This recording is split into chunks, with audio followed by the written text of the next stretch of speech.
Hello বন্ধুরা, আজকে আমি আপনাদের মাঝে শেয়ার করতে যাচ্ছি। আমরা আসলে শীতকালে একটা ট্যুর দিয়েছিলাম, যেখানে চিটাঙ্গে থেকে শুরু করে কক্সবাজার এবং কি সেন্ট মার্টিন কেমনি 2 দিনের মধ্যে কেমনি করে এ, চট্টগ্রাম সি বিচ থেকে শুরু করে কক্সবাজার থেকে শুরু করে আপনি সেন্ট মার্টিতে কীভাবে 2 দিনে ঘুরে আসলাম, সেই ভিডিওটা আজকে আমি আপনাদের মাঝে শেয়ার করতেছি। আসলে এতদিন কেন আমি শেয়ার করলাম না আপনাদের মাঝে এই ভিডিওটা? অলসতা। আসলে আমি ভিডিও এডিটিং করতে এত অলসতা করি, সেটা বলে বোঝাতে পারবো না। যার কারণে আপনাদের মাঝে এই ভিডিওটা অনেকদিন ধরে শেয়ার করা হয় নাই। সো চিন্তা করলাম যে একটা ভিডিও শেয়ার করি আপনাদের মাঝে। আপনারা দেখতে পাচ্ছেন এই যে বর্তমানে আমি অবস্থান করতেছি চিটাগাং সি বিচ, যেখানে অনেক লোক ছিল সেদিন। আরও হলিডে ছিল, যার কারণে ছুটির দিনে তো অনেক পর্যটক আসে শীতকালে। সো সেভাবে আমরা ঘুরতেছিলাম, দেখতে পাচ্ছেন। বঙ্গবন্ধু টানেলে গেছিলাম, সি বিচে ঘুরছি, বঙ্গবন্ধু টানেলে গেছি, মানে একসাথে সব ঘুরছি আর কি।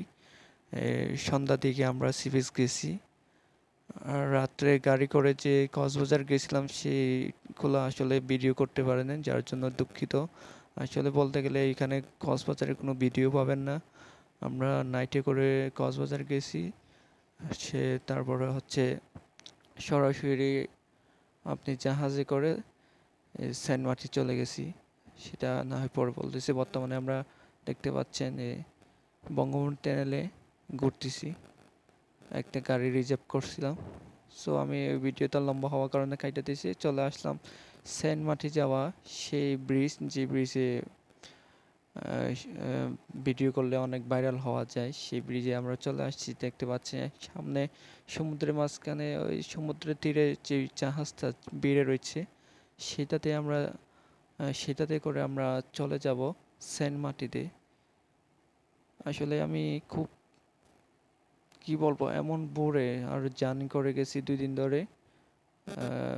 আমরা সিপিসি ঘুরছিলাম, সিপিএস থেকে ঘুরে কোনো রেস্ট না করে নাইটে গাড়িতে কক্সবাজার চলে গেছিলাম, যার কারণে খুব ক্লান্তি বা এইখানে তেমন সুন্দর একটা ভিডিও করা যায় নাই। সো দেখতে পাচ্ছি আমরা জাহাজে উঠে এখন সমুদ্রের মাঝখান দিয়ে চলে যাচ্ছি সেন্ট মার্টিনের উদ্দেশ্যে। কি বলবো, ভিডিওগুলো এরকম তাড়াহুড়া, আর আমার এক বন্ধু ছিল, যার কারণে ভিডিওগুলো করলে মানে চিল্লাচিল্লি কি মানে অবস্থা খারাপ, মানে ভালো একটা ভিডিও করা যায় না, যার কারণে মোবাইলেও চান্স তেমন ছিল না। দেখতে পাচ্ছি সমুদ্রের পানি তখন খুবই খুবই সুন্দর ছিল, যেটা বলা বাইরে ছিল। একদম ঠান্ডার পরিবেশ, শীতকালে আবহাওয়া। মানে সচরাচর সেন্ট মার্টিতে তো জাহাজ পাওয়া যায় না, যার কারণে শীতকালে ছাড়া তো আর যাওয়া যায় না। 3 মাসের জন্য খোলা থাকে, সেটা সবাই জানে, যারা কম বেশি গেছে তারা সবাই জানে। সো আপনাদের মাঝে আজকে শেয়ার করলাম, যার কারণে বলতে হচ্ছে। আসলে দৃশ্যগুলো ছিল সেই দেখার মতো। জীবনে একবার হলে ঘুরে আসা অবশ্য উচিত সেন্ট মার্টিন দিক থেকে। আর আমার সবচেয়ে সেন্ট মার্টিনে যে জিনিসটা ভালো লাগছে, সেই জিনিসটা হলো সেরা দ্বীপ, দারুচিনি দ্বীপ।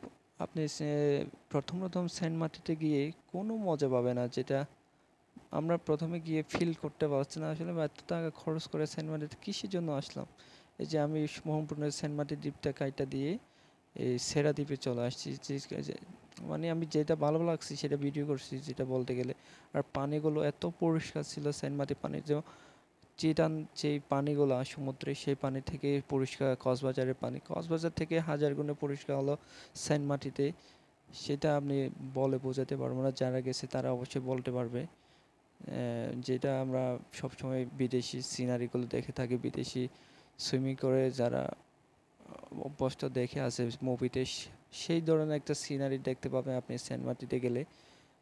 এটা হলো বর্তমানে যেটা আছে, সেটা হচ্ছে দারুচিনি দ্বীপ।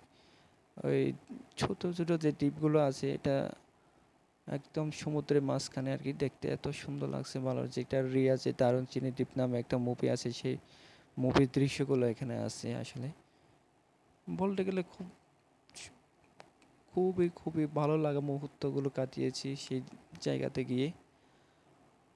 তো আমি বেশি ভিডিওটা লম্বা করি নাই, যার কারণে বেশি কিছু শেয়ার করতে পারলাম না। আসলে দিনটা খুব মন মুগ্ধকর, মানে এনজয় করার মতো একটা দিন ছিল, যার কারণে আপনাদের মাঝে শেয়ার করলাম। ভালো লাগলে অবশ্যই পাশে থাকবেন, সাপোর্ট করবেন। আপনারা যারা আমার পাশে থাকবেন অবশ্যই ভালো কিছু নিয়ে আসার চেষ্টা করবেন।